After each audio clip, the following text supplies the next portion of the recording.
Welcome, Holler denizens. We've got a very fun and brief show for you today. We're going to do an unboxing because Holler is expected to arrive on American shores soon and get out to backers. So we have a couple of pre-production or post-production, in middle of production copies to show you production copies. Yeah, they are actually production. production. No epithet, no pre-word needed, just production copies to show you what's in the box set. And today's it's a rare treat because I think Simon's the only man who's ever heard me store and agreed to appear with me again in public. So we just did a warehouse audit for Studio 2 and had some fun out in Knoxville. And I think we'll be pretty. I'll do some video. I did some video on the trip, so I'll show you guys what the warehouse looks like. It's pretty amazing. And soon Tim Early is going to be heading out there to sign all those deluxe copies, the leather-bound, awesome copies that are the very cool add-on for the box set. So, sir, now that we know that the is coming presently, what is our current estimate, best guess? No guarantees. There are no guarantees in the age of COVID. But what's our best guess on when? But the all the printing is complete and everything is due to leave the factory tomorrow, which then should actually be on the seas by next week. So sometime after like 13th, it should be on the seas. So then we just have the long wait for it to actually show up at Studio 2, which is still expected before the end of the year. So it's like right before Christmas. So it's like when it's going to arrive at the. So like we're thinking like January-ish, the backers would start getting. To actually, give us a chance to unpack everything, get it sorted, and start shipping. I mean, as much as we do love our friends at Studio 2, we will allow them a Christmas. We won't expect them to be in on Christmas Day.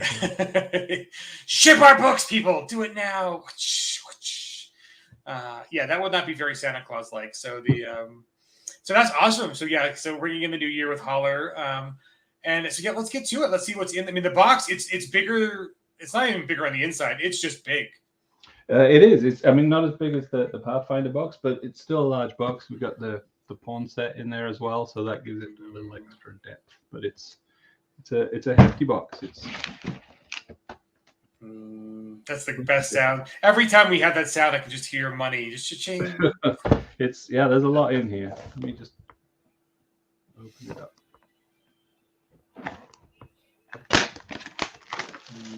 Lovely shrink wrap.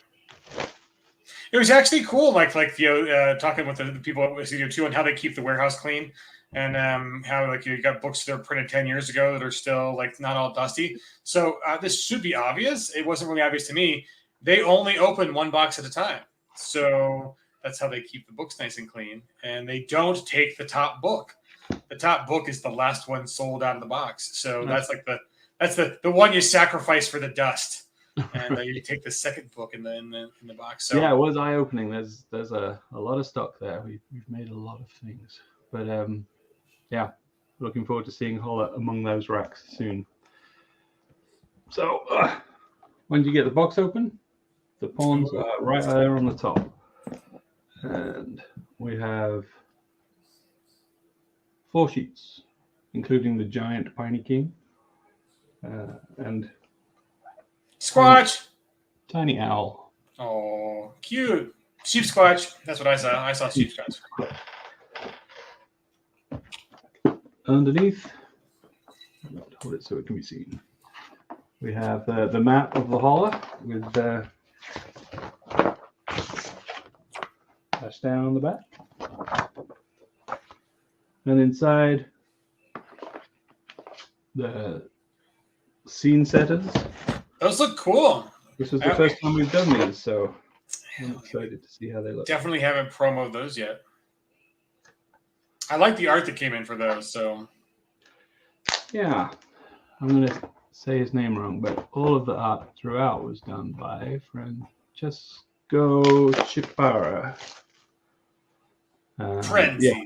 These were just to help the GM describe where the action is taking place, and they're double-sided. They show some of the cool locations throughout the Holler. Oh, good stuff. Good stuff. What else? Next up, we have the action deck, which features an array of the critters from the book. I like the oversized one. The oversized cards, they're really easy to see. Yeah, They're fun to shuffle if your hands are big enough. Across the table. These shuffle pretty well. They're good. Nice thick card. Yeah, Clint was giving me the walkthrough. He's like, "Oh yeah, we made those 20 years, and they don't shuffle worth anything." Oh, so Oh, yeah, the some of the art's older great. ones. We have tried some. I think we were trying plastic card a little bit a while ago. We haven't used that for a long time. So then we have bookmarks. The bookmarks. And these are now in a box, so we don't have to have the Pathfinder issue where the bookmarks get crinkled. Correct. These are part of the box set. You can order them separately too if you want to, but they're in the box. And then the 12 archetypes. Ooh, those are nice and large. That's Jesse's favorite. Mini Bay Fugate. Under that, we have the spaces here, which keep everything in place. I like that you colored those too. They don't look like they keep the theme in the box. When you open the box up, they look nice. Yeah, well, I one of the things I noticed that previously, some of the older sets we had just plain white spaces, and I figured if we were going to put them in there, we may as well print on them and make them look part of the set.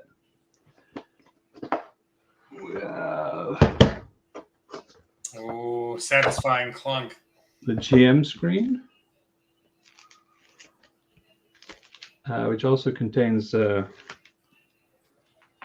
adventures by Tracy and Daryl.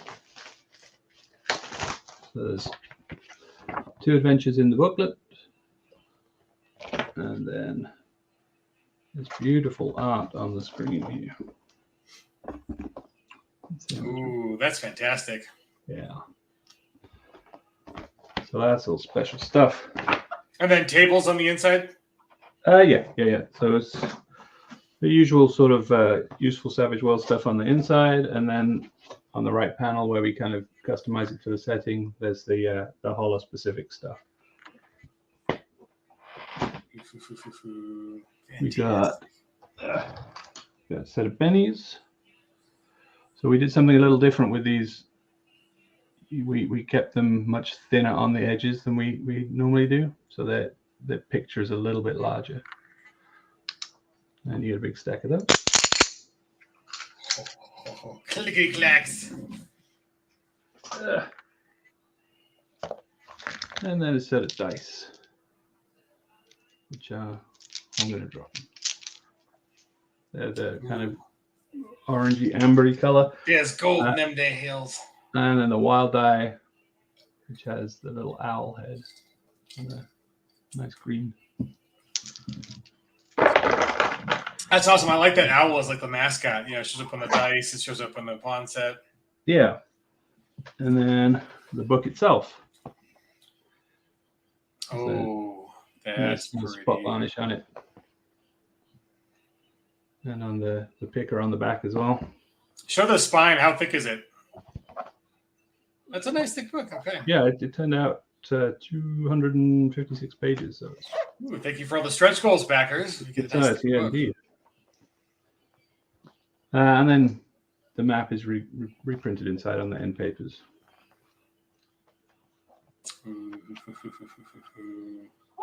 So that's everything in the box. And then in addition, we have 2 map packs. Ooh, very nice. This one is the speakeasy and the textile mill. I'll step back so you can see it. That's the textile mill. We promised big maps, and I think we delivered. And the speakeasy with the fighting circle outside. Special rules for that fighting circle, too. And then the other map is the requisition yard and the wooded valley. Yeah, I don't think we showed those during the campaign, so exclusive first look. Alita's great work. She did a fantastic job. So that's the requisition yard there. I love those classic cars. There's actually one of the scene setters is kind of like this yard taken from the front, so you can kind of see what it looks like too. And then just part of the Holler with the corrupted stream right there. Ooh, fantastic. Yeah. And then what other goodies you got for us? one of our extra stretch goals was this set of coins here as well, our conviction tokens. So this is these are metal coins. You get 5. And they have the kind of the twisted tree on one side and the Holler conviction on the back. And they're nice chunky coins. Ooh, they are nice and thick. Yeah. A little stack of those. Fantastic. So I think the only thing we haven't gotten a production sample of is the limited edition hardcover, right? Well, you say that, but yeah, here one is. Oh! Oh, So this one, as yet, unsigned. So I love Tim will it. need his silver pen, but this is what he'll be signing. It's got the beautiful ribbons in them. Other than that, it's the same throughout, but it has the kind of fancy rounded corners. It's stitched and. Oh, I love it. I love it. It has a little owl on the back and stamping as well. Oh, that's classy, Tides. Look at you go, Simon. Everybody who complained about a certain alignment on a certain other book, it was a freebie stretch goal, people. You have to bring that up, Danny. But yeah, we'll cut that out. That owl is a nice little patch. Yeah, so it's the first time I've done a leather bound one. I know Shane did the leather bound Savage Worlds, but that was the first for me. I think we're pleased with how it came out. I think it looks good. Yeah, I like how different it is than the leather bound Savage Worlds one too. I mean, I not nothing wrong with that one, but this one just kind of seems a little more hollerish. Like the fact that I like the little corners, the brass corners on the suede version one, but that seems a little overdone for Holler. Well, yeah, we wanted this one to be kind of stitched and have a sort of a old handed down sort of feel to it. So I like how it turned out. And I just love how you can see the threading through the binding, the binding marks on the old books. That's a really good touch. Awesome. So yeah, I think people lucked out, right? But I'm pretty sure everyone who went in for the all-in Holler got one of those for free because of the stretch goals, right? Like that's, I believe that was the if you got the box set at the big boy level, so there's gonna be a lot of happy people with their extra copy of Holler. Yeah, good stuff. I'm so glad you didn't even tell me that those came in, Sarah. Say Simon's good at keeping seeds. If you want to keep something back, just for a treat. That's good. So good. So folks, we wanted to show you what's coming in store for Holler, folks. It'll be a good little late Christmas present. New Year's, we'll bring in the New Year's present for folks who back the campaign. If you have not backed the campaign, there is still time to get on this and still get your goodies in January. And so just head on over to pegging.com and you can click on Game Changer and then Holler, and that'll take you right to the pre-order phase. And you can even pick up one of those extra deluxe special limited edition books. And then we'll get Tim early on here to talk about how sore his hand is going to be after signing all of those books. But he, too, will get a nice little trip to Knoxville to meet the wonderful folks at Studio 2. And, it was fun hanging out with you again, Simon. We've been since Deadwood. Yeah, it's been a while. We need to get together. It's been a year. So there is more in store planned for Savage get-togethers in the upcoming year, 2023. We haven't landed on a date yet, but it is going to be the 20th anniversary of Suede. So, or not Suede, just Savage Worlds, period. Suede is only a couple years old, but Savage Worlds 20th anniversary.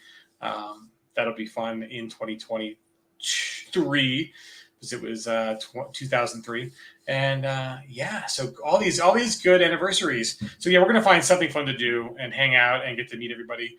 And so if you guys want to have a copy of Holler to bring to the big Savage Worlds get together, pick it up now. It is on pre-order. And if you are a lucky Kickstarter backer, you get to do the thumb test too, coming up here in January. So other than that, thanks, Simon. Appreciate your time. Excellent work on that box set.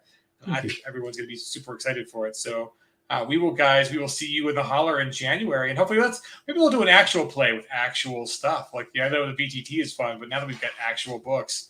And I'm looking forward to giving it to Tracy so she can see how her work turned out too. So. Yeah, so much good work. And and Tracy's been hard at work on our current Kickstarter, which ends tomorrow, folks. So if you want to get in on some more goodness from Tracy Sizemore, Kickstarter for Pine Box Middle School and ETU, I would say Pine Box Middle School is in the ETU universe, and the Horror Companion, get it in because that closes up on Thursday. That'll be our next stream. We'll do the final hour stream tomorrow on Thursday. I think it's late. It's evening. It's the last hour. I can't remember what time zone we told people what's going to be in. It's a little bit different than normal, but yeah, join us for that. It'll be the last hour of the Kickstarter, and that one's gone gangbusters. I mean, it's already over 1,500 backers. So we appreciate you all showing up very awesomely for the Horror Companion. And Holler is, again, like kind of we've been talking about on the other streams. Savage Worlds just does horror so well, and Holler is a really unique iteration of that. And so we're excited you guys are actually going to get to have the real books on your table, and we'll be looking for your actual plays and all the wonderful feedback from Tim Early's magnum opus Holler and Appalachian Apocalypse. So other than that, folks, we'll see you tomorrow during the last hour live stream. Simon won't be there. He'll be on a plane heading out to BGGCon. So if you want to see the man, the myth, the legend in action with Mike Barbeau and Jody and Clint, and I think Sean Robertson is even in state. He's going to be at Long Con, but he's not at that con. He's at a different con. Yeah, he might try to come up meet up with you guys and gals. But so there's at least 4 awesome people, if not 5, who are going to be at BGGCon, and you can try out a new board game that's Pinnacle's imprint. Ghost Rock Games is putting together, so you can put your name on the sign up list. If you don't make it to BGGCon, if you check our newsletter or the news on peggings.com, there is in the BGGCon article, there's a link to the sign up for Ghost Rock Games. So you can put your email on that to be informed when we have some news for that. But it's a fun little game called Doom Guard, and that might sound familiar for the folks who backed the Superpowers Companion.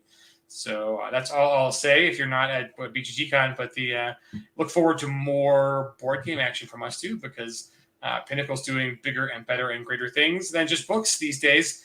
And we're excited for you guys to see them. So if you're in the area, which city in Texas is BGGCon? It's in Dallas.